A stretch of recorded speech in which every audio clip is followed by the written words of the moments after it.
Hi, good morning, everybody, and good evening to the other parts of the world. Welcome to this session entitled PhD Odyssey Before, During, and After. We are going to discuss a number of perspectives based on our own experiences and how we ended up here, where uh, at this phase of our life. And the panelists which we have, the one thing with in common in all our panelists is like we have a PhD, and we have the people from the different part of the world. So we have three panelists. So the first is Dr. Isaac D'Souza. So Dr. Isaac is from Brazil. He's doing a PhD, and soon he's going to finish his PhD. So I wish him all the best for his defense, which is going to coming soon. And currently, he's working as a research associate at the University of Michigan. The second panelist we have is Dr. Harish Handal. He's a postdoctoral fellow at the National University of Singapore, and he's working more onto the bioprinting and stem cell research.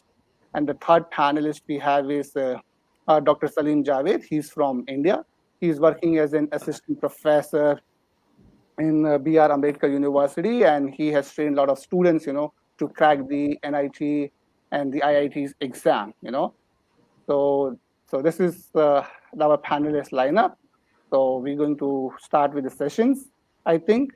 So welcome, guys. It's nice seeing you. I hope we can contribute something, for the betterment, and we can share our perspective of what we have all gone through. So as we all are PhD, the most important thing, in our PhD, we have realized, it's quite tough. It involves a lot of hard works and sleepless nights. So especially I will start with the Isaac, since he's a new bud. We have all gone through our life. So being a dentist also, what really motivated, you to do a PhD? So good morning to everybody. It's a pleasure to be invited to this panel. Nilesh, thanks again for the invitation. Nice to meet you, the other panelists, Dr. Salim, Dr. Harish. I think that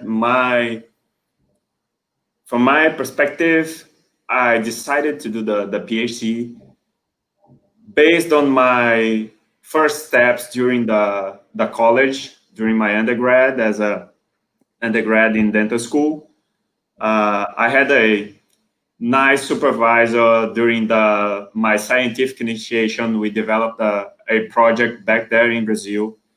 And then based on that project, I felt motivated, and I was kind of decided to do the PhD, or first of all, of course, the master's. In Brazil, you usually do your master's first. You don't skip the step of the master's. And also, when I was a kid, actually, Nilesh, uh, I had a friend. He is nowadays a professor and a researcher back in Brazil. He's a physicist, so he works with aerospatial science. So he develops technologies for satellites and this kind of technologies of the atmosphere. So I was kind of seeing and watching him as a great guy and a great scientist that was from my own city. I'm from a small town in Brazil. And then I got excited with the possibility of going abroad and kind of knowing the world, seeing everything around the world, and sharing experiences with different people from different countries, how we have now, even in our lab here in the University of Michigan. So I think those are the most important aspects that I could analyze, and then I considered as a possibility of doing a PhD, right? The main important motivation. I think those two aspects, that my friend, who is a professor and a scientist back in Brazil, and also my supervisor during the undergrad. She is also a dentist, and she is in material science. So her PhD is in material science. So it was also excited to have somebody from biology developing things in engineering. So this was an interesting point, I think. Yeah, that's cool to know. Like some astrophysicists inspire you to do a PhD. Yes. What about you, Dr. Handra? Yeah. Firstly, I would like to thank you and all the panelists for this wonderful opportunity to share my journey about the PhD and what did I choose to do into research and all. So basically, like as Isaac said, like I agree, like the motivation comes from the prior journey, like how we do our masters or bachelor. So during my time, like I did my bachelor's in Bangalore in India. So where they have like sort of post graduation projects. So during which I came to know about how to do research and all, and published an first research paper during that time. So for which inspired me to do more into research. Then I joined one of the top institute as a research junior research fellow in India, that is Indian Institute of Science, which boosted me to go for abroad options and then do my PhD in Singapore. So which drafted me to the to do PhD in specifically in stem cell biology research. Okay, And that nice. was my motivation. It's nice to know. I know, Dr. Salim, you have double masters, and I think like having a double masters, you went for a PhD. So what was your motivation for that? Thank you, Dr. Nilesh, for inviting me for the and including me for the panel. Uh, Actually, from my childhood, I always dream how, and I always dream how to become a scientist. And I know many people who have succeeded in this field. My own cousin is a professor in chemistry. So my main motivation is that my cousin was is a professor in chemistry. So I really wanted to join him as a PhD student. So my main motivation is that there is lots of motivational things inside. Number one, I really like academic environment and I wanted to involve in a very good institute. After passing my JRF, I go for MTech in IIT Roorkee. From there, I could learn some scientific thing.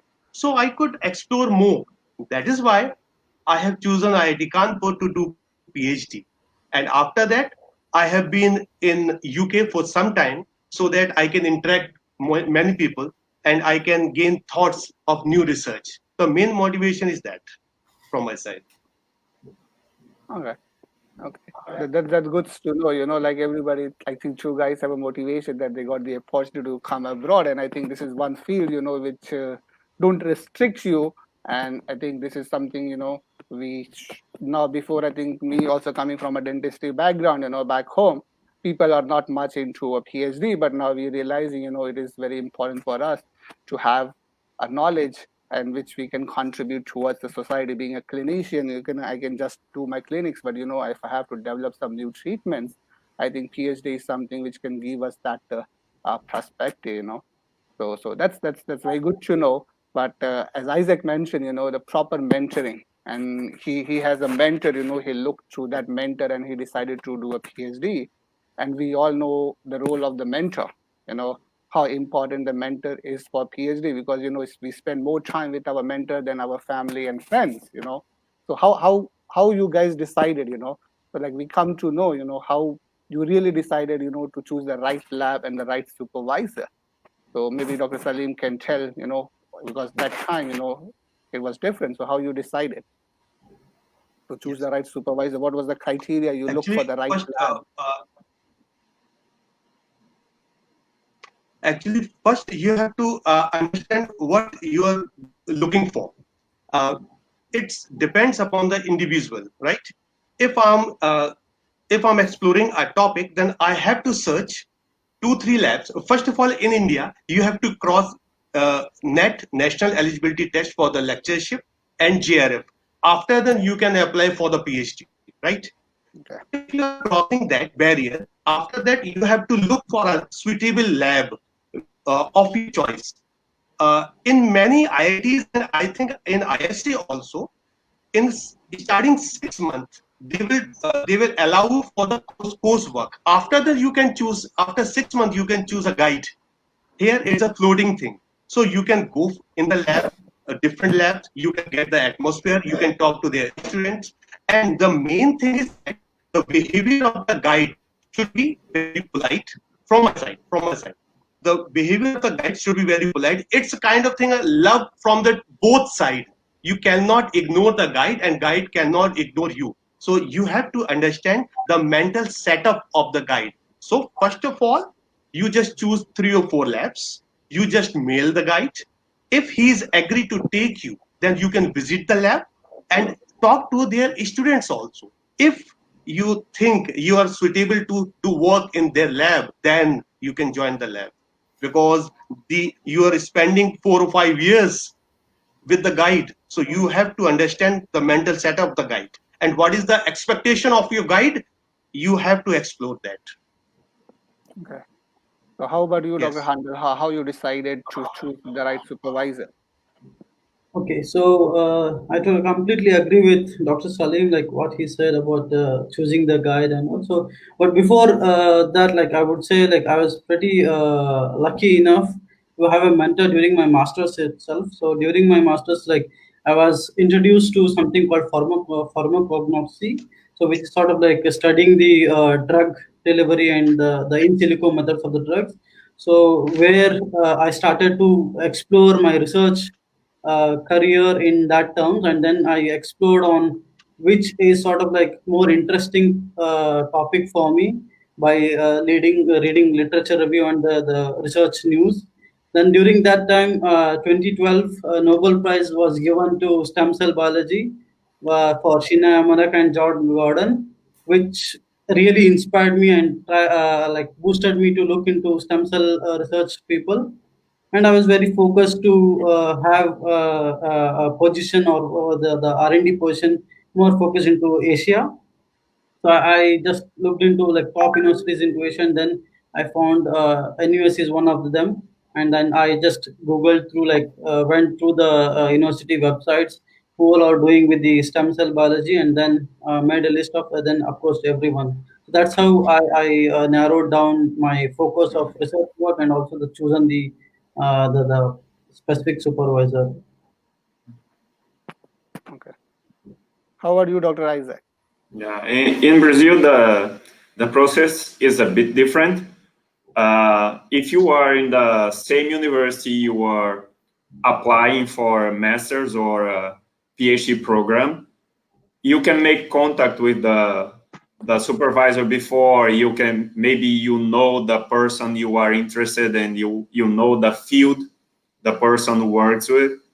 But if you are not, in my case, for instance, I graduated I got my bachelor's in dentistry in another state in the country, and then I moved to another university. I applied to a program in dental materials for my master's in another university and in another state.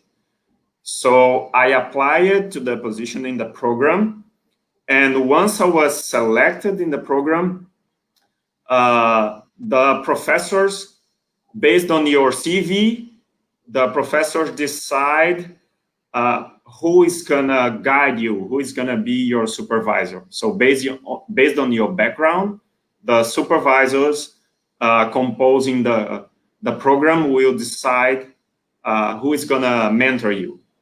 And after that, so to come abroad after some experience with your supervisor back there in Brazil, so then your supervisor make contact with somebody abroad, with another professor, or even you in a congress, you can contact based on your field, based on your main field. So you can contact somebody to come abroad and then apply for a scholarship or something like that.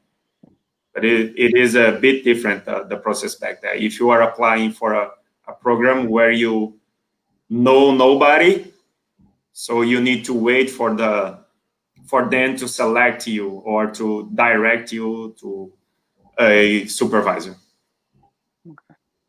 That's good. Okay, so my next question is, like for the PhD, we all have struggled in the beginning 6 months, 7 months, and a lot of students, they come and they struggle, they don't make up their mind, what they really should do. So what students should really look into before, what skill set actually they should have, before they decide to go into a PhD. So what do you think? Like you have done the masters, I think some places, we have an issue not to know a lot of things, but once we come to a PhD, it is like independent. You are actually independent. Your guide is there just to guide you, and most of the things is something which you have to drive. Because I think for me, PhD was like I'm on a driver's seat and my supervisor is there to support. And I have seen sometimes the students, they think their supervisor is on a driver's seat and I need to follow him. So what are the skill sets you really think the people should have, the students should have once they decide to do a PhD? Dr. Isaac? Uh, I think you mentioned an important point in that, Nilesh, that during your PhD, you were supposed to be the driver, and your mentor is there to support. Okay, if you have some questions, if you are not sure about something, if you have some questions, you contact your supervisor. So you ask the person for support, and he will just help you, saying, okay, maybe it's better to go to this direction or something like that. Okay, and from this perspective, I think the main idea, it is, okay, let's say your supervisor is somebody who has expertise, a strong expertise in that field, and you have that person maybe as an example. Okay, so I want to follow these steps, I want to progress in this direction. Okay, and this person is here to make sure that I could achieve my goals, right? So this is the perspective you should have when you are thinking about your PhD and about the interaction with your mentor. If you are totally dependent of the person, you are not progressing that much. So this is something that you need to consider. You usually takes 4, 5 to 6 years to finish your PhD. So you have some time to progress in that steps during this path. So enjoy the walk, right? If you have time to do that, enjoy the walk. And the best way to enjoy, maybe it is making sure you are trying to drive properly and safely, and your mentor is guiding you. I think this is that. So if you have anything to add, Dr. Handel? Yeah. So like basically, like I think first foremost, like I think it's a passion towards research that's more important, and it is one of the skill set which is needed, especially for passion to sort of like try multiple times, because sometimes research doesn't work in one go. So we all know that. So you have to be sort of like passionate about trying multiple times, and feel like not get discouraged on the failures whatever you do in the experimental stuff. And other than that, networking and communication skills are one of the key skill sets, I would say, which they can people who are thinking to go for PhD, they can develop on and work on it. And also the sort of writing skills, which would be helpful for them in terms of publication, and also the conference, and also all those stuff. So I think these are the main things which would be helpful. And obviously the supervisor will be there for you to like help you around in terms of what specific area of research focus you should focus, and based on the lab based research focus. Okay.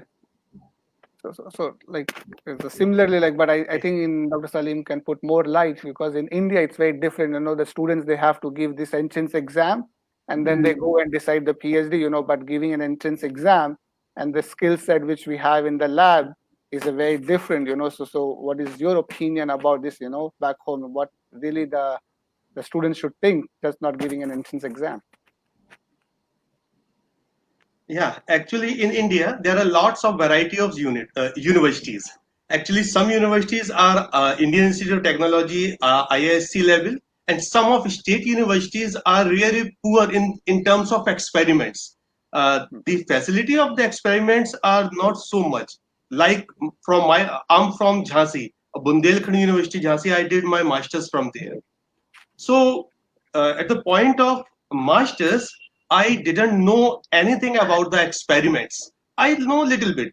So when I could reach world level institute like Indian Institute of Technology, so it was really difficult for me. So how to handle these many techniques. So I first of all, your guide will give you a project. You have to sit with your guide, understand the project ins and out. After that, guide will say, okay, you can do this project. Okay, all the best. That's a guide. You have to deal with the project. You have to go to seniors because in the laboratory, senior roles are really important. So senior will teach you many techniques, how to do the experiments, and how you will deal with your failure. Because up to 2 years, I couldn't do anything in the laboratory. I couldn't find any positive results. So my guide scolded me out left and right, but my senior helped me a lot. They give me better suggestion. They help me a lot. They spend many nights uh, in the laboratory to sit with me to make understand the experiment to me. So I think senior is most important in the PhD. So you have to trust on your senior. I completely agree here, because I was in being the same situation, being a dentist, having zero experience of what is the pipette. Actually, I just know how to drill the teeth, but what is the pipette? It was very tough, and I completely agree, it was my seniors, who drove me, who really told me, how to do the basic stuff. So I think a PhD is something, it's a long-term commitment.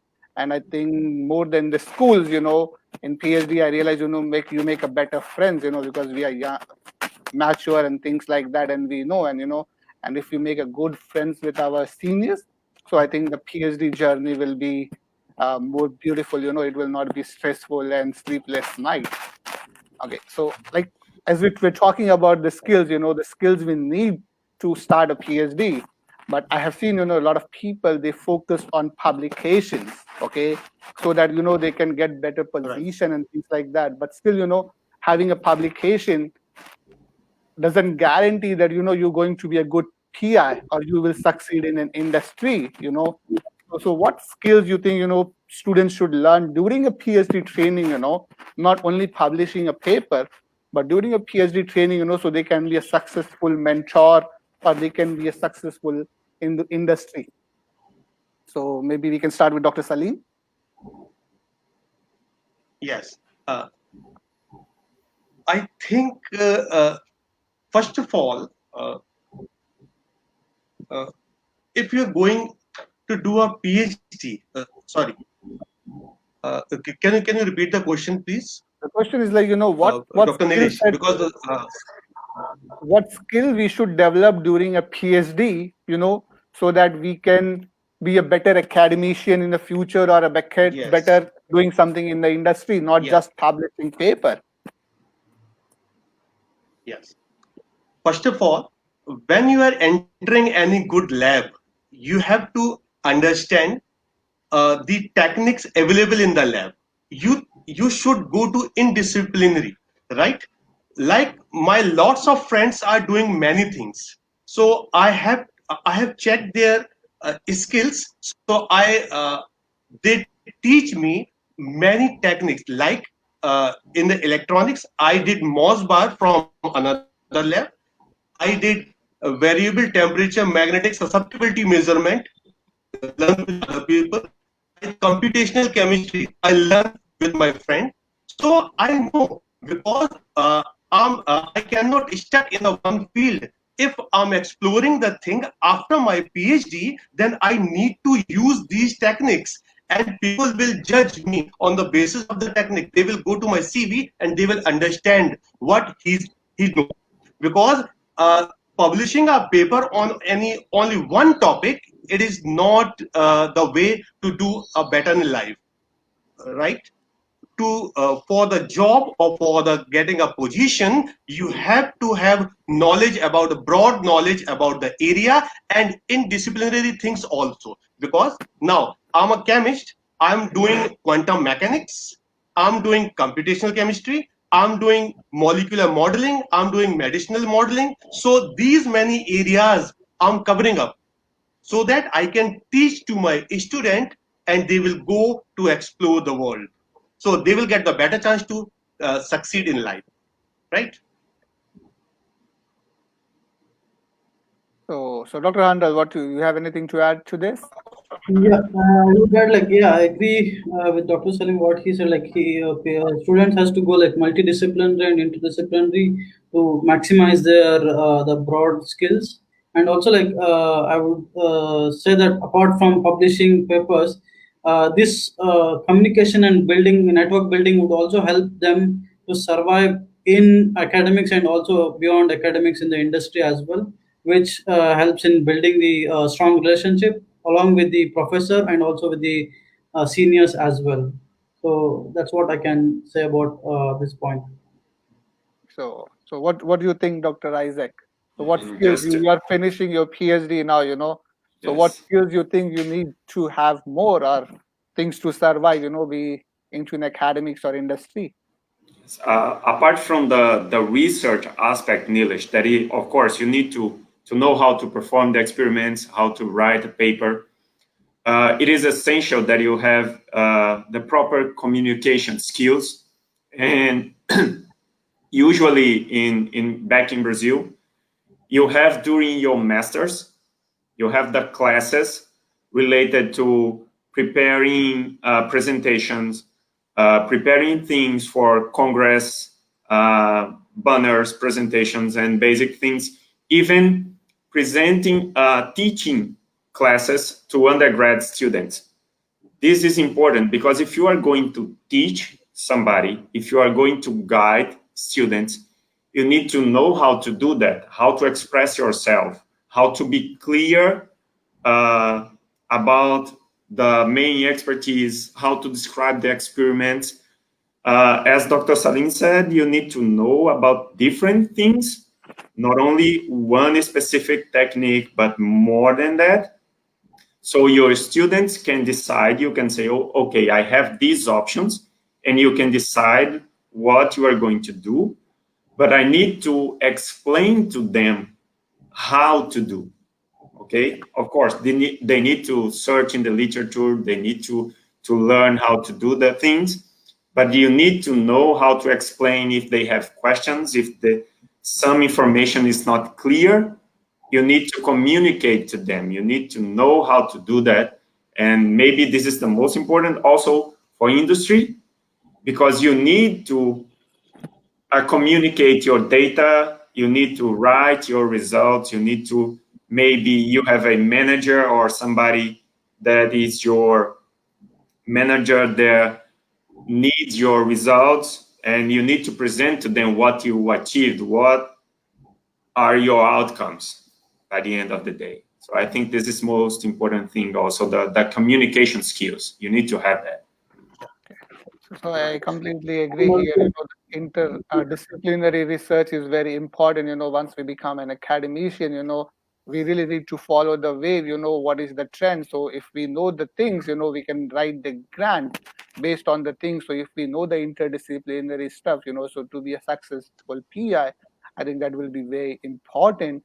And I would like to add one more point. Nowadays I know a lot of students are going for the industry. So one thing which I really think, because now a lot of universities back home in India, in US, in Singapore, I know, they are focusing more on the entrepreneurship programs. Yeah. So I think the students, who really thinking of things, so, this is one more skills, students can have during their PhD training, try to take a module. If needed, you take an extra module more than your coursework, just to see, because industry is a very different aspects when it comes to the academic. Okay, we know publishing paper, but industry is like, it's a very fast paced field, so that is something which I think one more thing, people should start looking into the entrepreneurship programs and maybe doing an exchange, and maybe help with the supervisors, the students should go for the industrial PhD, some project they should take from the industry, so they can get some feel of like, how the industry works. So then, once they come out, they can really decide, they should, are they fit for the academia or the industry, So these are the few more things, I think students should do during their PhD to make up their mind to do to go to the academic or the industry. So do you have anything to add, Dr. Harish? Yeah, may I also add like it's also important about how to present yourself, like in terms of oral presentation or in terms of any conference or poster presentation. Presenting your work to reach the audience is very important. So it also helps in entrepreneurs skills development also, so that which conveys your way of research, because we have professors to teach us or to guide us how to do, and we have our time to break down and do trials and all to track it down how to do it, but we have to learn how to present it so that it reaches to the audience, and also like it also reaches to the recruitment people who may hire you in future. So that's also an important skill to develop. Okay, so I think this all were very good points, But again, with this point comes, the networking. It's not the friends which we make during our PhD. Like I'm a shy guy, although I'm facing a camera, but believe me, I'm very shy when I go to the conferences. I'm shy to talk to a people. So how important, you think this networking is, not during your PhD only, but after PhD, and how you should keep maintaining this, building this network. So any opinion on that, Dr. Handel? Yeah, so I would say like first point of networking is try to add value to the people. So first you add value to the people, then automatically things will fall into places, and then it will turn back value to you as well. So join some sort of online events like this, and also like try to speak with different people who are beyond your locality as well. So try to sort of like communicate in terms of either the citing their paper or writing to them that you have find a good paper about them. So I think that's one of the way to communicate with researchers. And also like if you're communicating with industry people, maybe you can follow their startup company, or you can follow their updates, what the funding has been received by the company. So all those things sort of like key points where you can keep those networking skills enhanced.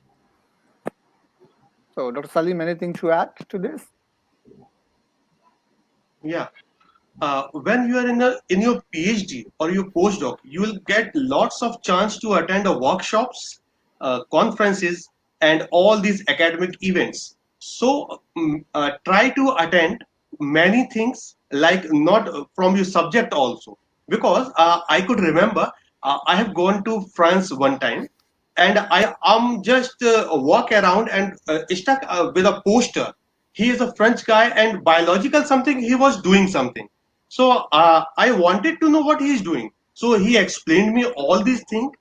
That time I made a friend, and right now I have a collaborator.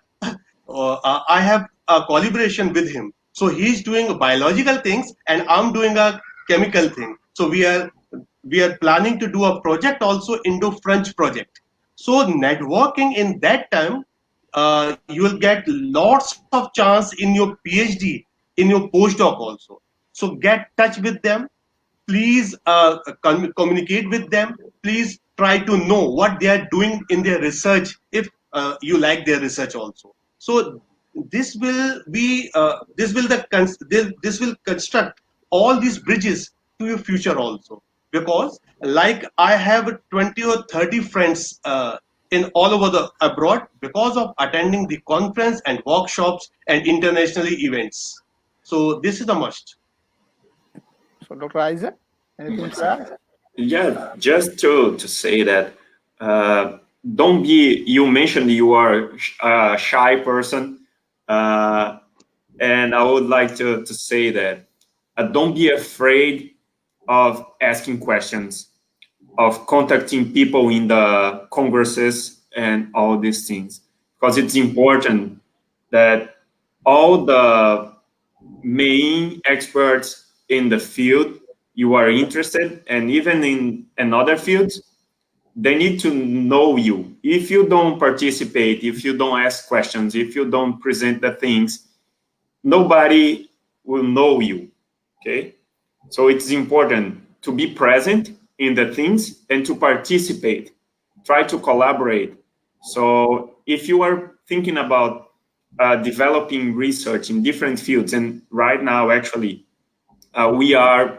we work a lot with tissue regeneration. So to work in tissue regeneration, you are not only working with cell research. You need to learn about chemistry, engineering. You need to learn about physics. So you need to learn different things. And usually you don't have all the equipment you need or all the things you need in your own lab.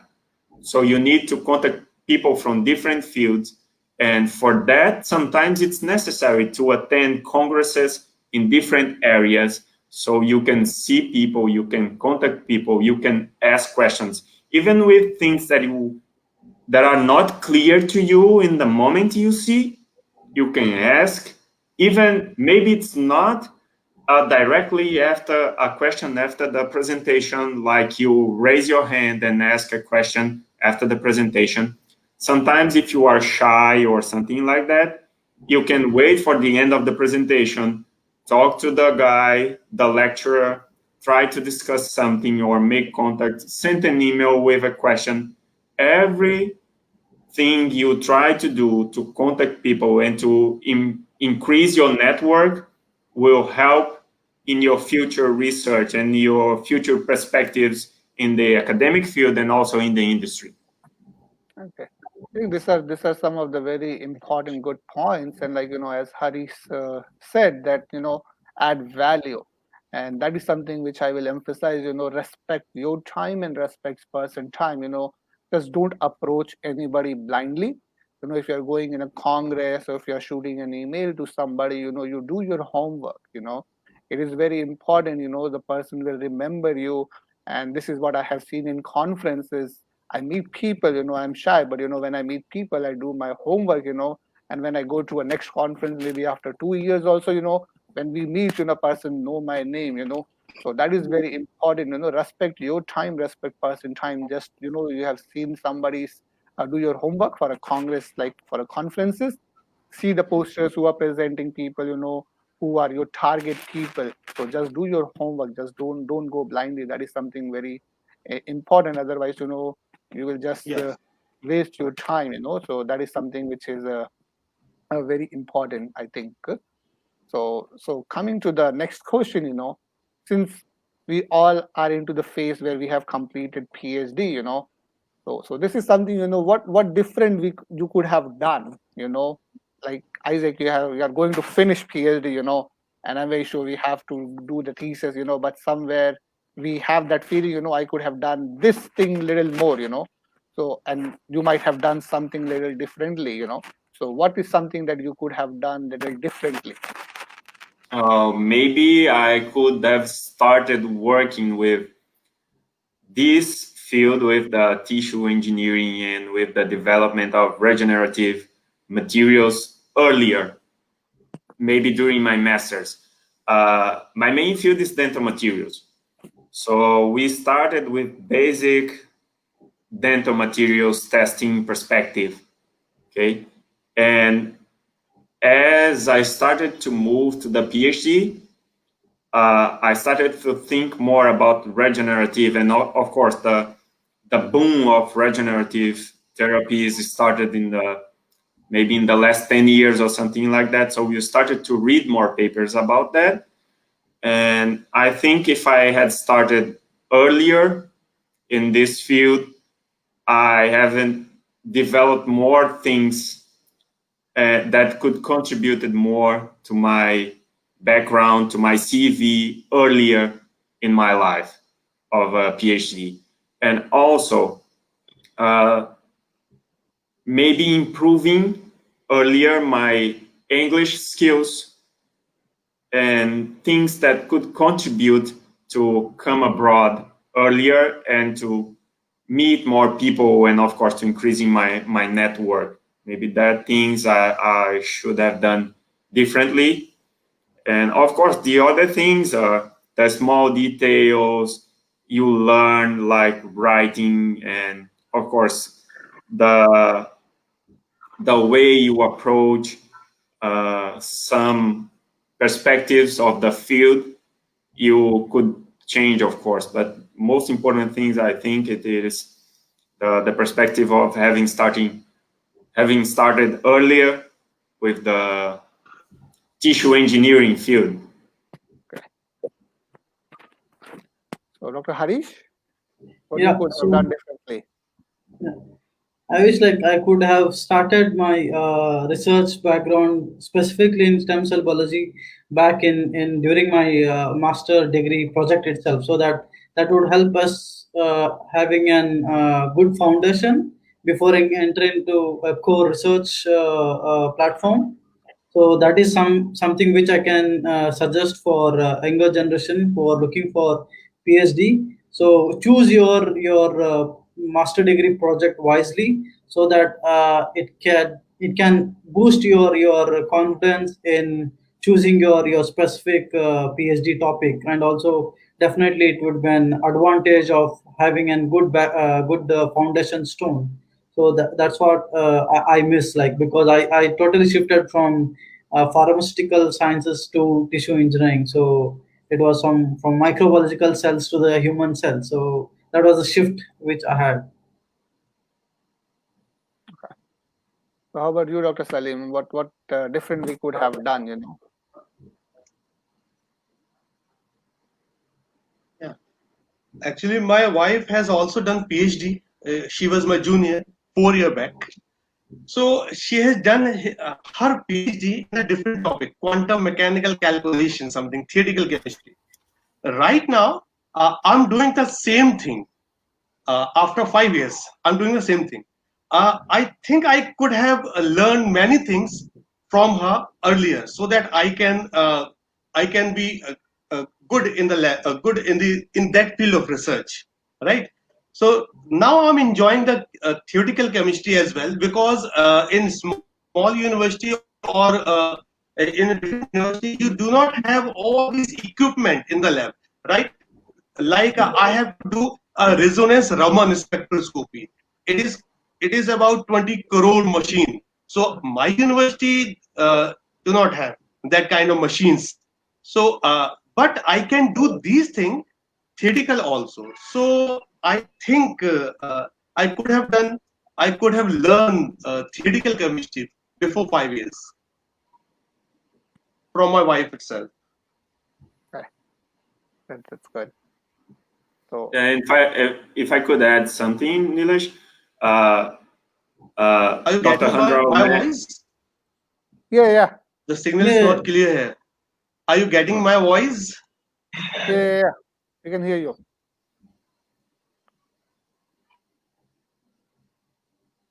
I think Isaac want to add something. Go ahead. yes, just to mention about the perspective of getting some funding. Okay, to get some funding, you need to have your background in a specific field. You need to narrow it. Okay, when you apply for funding. So in order to do that, you need to start your projects earlier, and you need to have a background. If you are thinking about a huge project or a reasonable grant that you are applying, so of course you need to have some background. To do that, you need to start earlier developing your things in the field, and you need to have kind of a CV that proves, okay, this person develops things in this area, so we can give the grant to them. So this kind of things. I would like to add one more thing. Exchange. Being an exchange student is very important. So that is what something I missed during my PhD.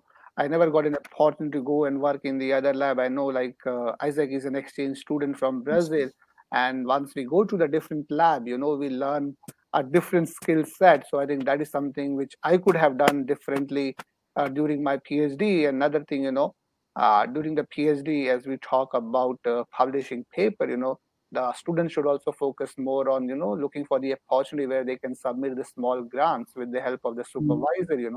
So during that process, we learn how to do the grant writing, although it is small, even for a $500. I think that is something we should take up during our PhD, writing the grant and things like that. So that is something which I could have done differently during my PhD, and I never had the opportunity. So coming to the next question, how challenging it is to find a job in academic or industry after PhD? Because now a lot of PhDs are coming out. So how challenging is to find a job in academic or industry after your PhD? Harish? Yeah, sure. So I would like to say, like, it is if you are looking for academic positions, I think there is this the saying called "publish or perish."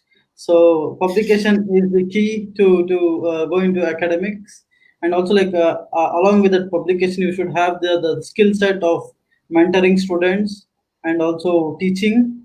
So where you can actually guide your students and also like take up some teaching courses, and as well as obviously publishing is an main skill set which is required. And in terms of industry careers, I would say networking is in key. Networking and also like building relationship with especially I would say like currently in the startup culture, right? Startup culture is being more in most of the nation. So during your PhD or in your final year of your PhD, if you have any sort of like opportunity to work as an intern or sort of like a project in a startup, do take that, so that that will help you to boost your profile into academic into industrial side as well. So that will help you to add an benefit of for your profile. Okay, that's good to know. So we have one question from one of my very good friend from Singapore. I think this is for Isaac. How difficult was it from moving away from a clinical work to a serious research work? Being a clinician, doing a clinic, and then coming back to a serious research work of a biomaterial and tissue engineering. So how difficult was it for you? Yes, in my case it was not that difficult, Nilesh, because I always had that idea in mind that I would like to have a PhD, and I was focusing on the academia. Okay, so once I was focusing on the academia, I started to work as a clinician, but I worked that only for 6 months, and I immediately applied for the master's. So once I got accepted in the master's, once I had worked only for 6 months, it was kind of easy to move from the clinics to the academia, right? This is my perspective, but I have a different perspective if you are a clinician for long years. So it is hard to live there, okay? To leave everything behind and then starting a kind of a new life, right? With research, focusing only on research. During my master's, there was one of my colleagues there. He basically had 10 or 12 years of experience as a clinician. And then he moved to Brazil to do his master's and his PhD.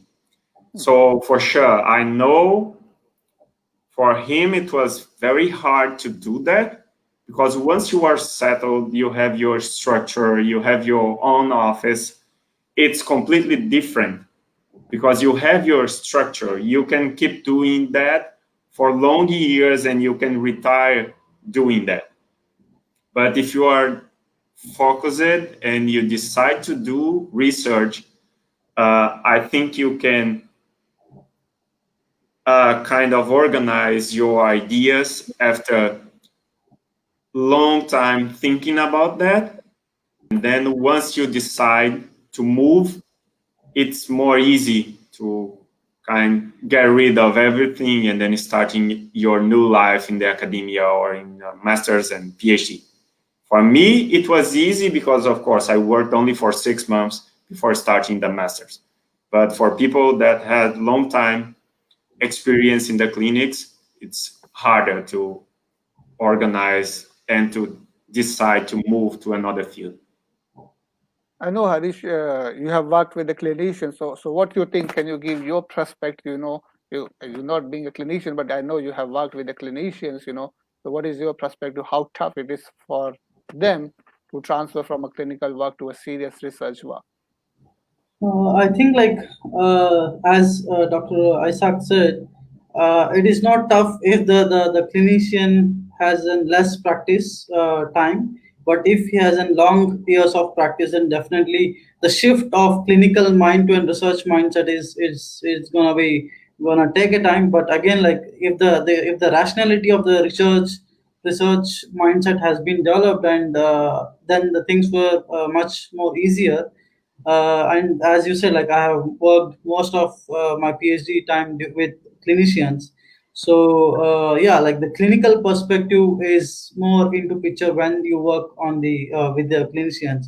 So it is little challenging too, because to address the lab based or the research R&D based stuff, when compared to the clinical, it's more of complicated. But again, if you are more focused into specific sort of like aims or objective of your project, then I think it's not going to be an challenging part. I completely agree here, because being a clinician, I have been into the same phase, and my friends used to ask me, why you want to do a research. You being a clinician, you can be into the clinic back home. I think I know still in Brazil and China, a lot of trends there. Being a dentist, you do a PhD, or being a clinician, you do a PhD. But back home, that's not the trend. And I completely agree. It was very challenging for me, but as we all discussed, the motivation is very important to get into a PhD, as we all have a motivation. I have my motivation as my father. He's a scientist, so I really know what is, science, basically. Medicine is there, but there is science, there has to be a strong science to a medicine. Otherwise, just doing a medicine or being a dentist, we're not going to come with a new treatment, So being a clinician, I feel, if we have a passion, and I think we can contribute more. And I think now there is a trend, clinicians are working in very close contact with the PhDs, and a lot of clinicians are taking PhD, which is very important. So it is tough, but Yeah. as Dr. Isaac mentioned, with the long gap of being a clinician and then coming to a research is tough. But I still feel, if you are, passionate and motivated to really change the things and learn things, as we have some of the students in my lab, they are practicing 15 years of dentistry in China and South Africa, and they are very open to learn the things. And that is surprising to see, after 15 years of experience, people still want to do research. So I think that is something, we really need to do take some short courses before getting into a PhD. Just don't jump directly into a PhD. It is going to be tough. So take some short courses. Nowadays, we have a lot of online courses available to just get a gist of it. What the PhD is going to be about. So just don't jump into a PhD. If you are a clinician, just take some short courses. I Yeah. think we are running out of time. I think it's going to be 1 hour. So I will just have this last question. What Maybe I advice? can. Yeah, Dr. Harish. I want to add one point for this thing. So, like, I think like the major part, either it's a clinician or researcher, it's a passion, because passion is the key for either the researcher or clinician. Because I know people who have done the research PhD from basic science and then moved to the clinics. So I know a few of my one of my lab mate who did his PhD and moved into MBBS and did his clinics.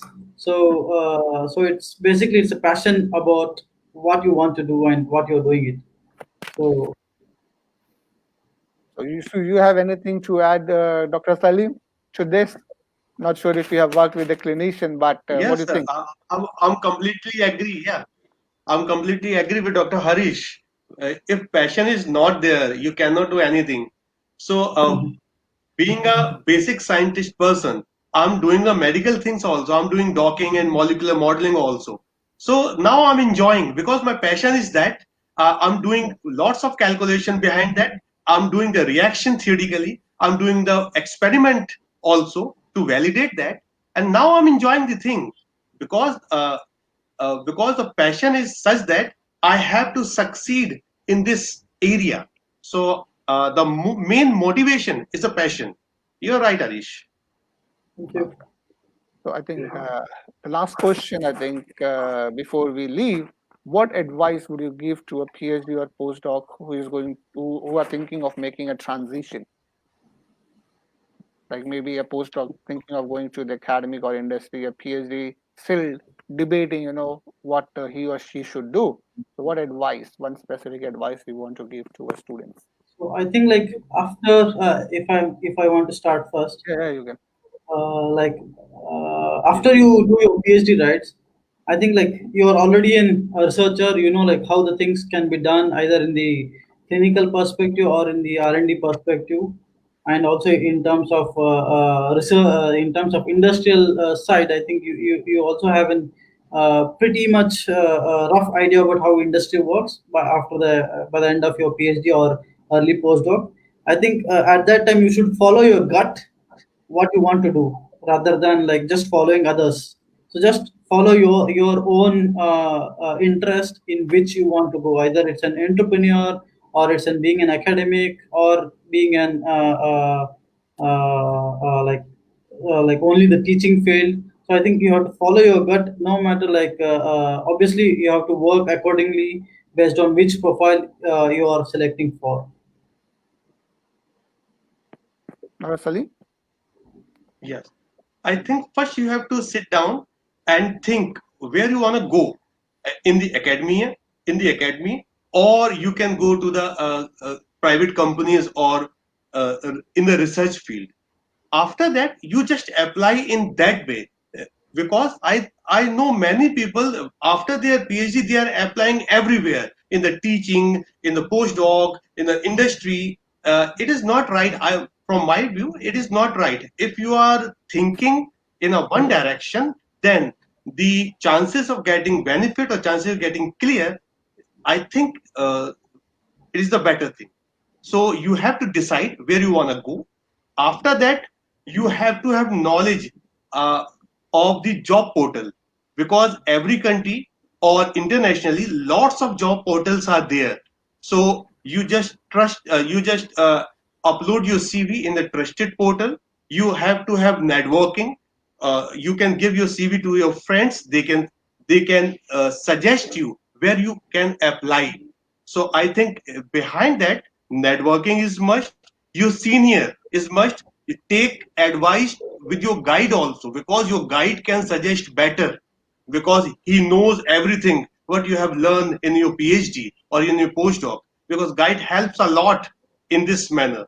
So I think you said with the guide, you touch with the senior. You have to have knowledge about the job portal, and you should be unidirectional in this way. Yes. So how about you, Dr. Isaac? I would say stay motivated.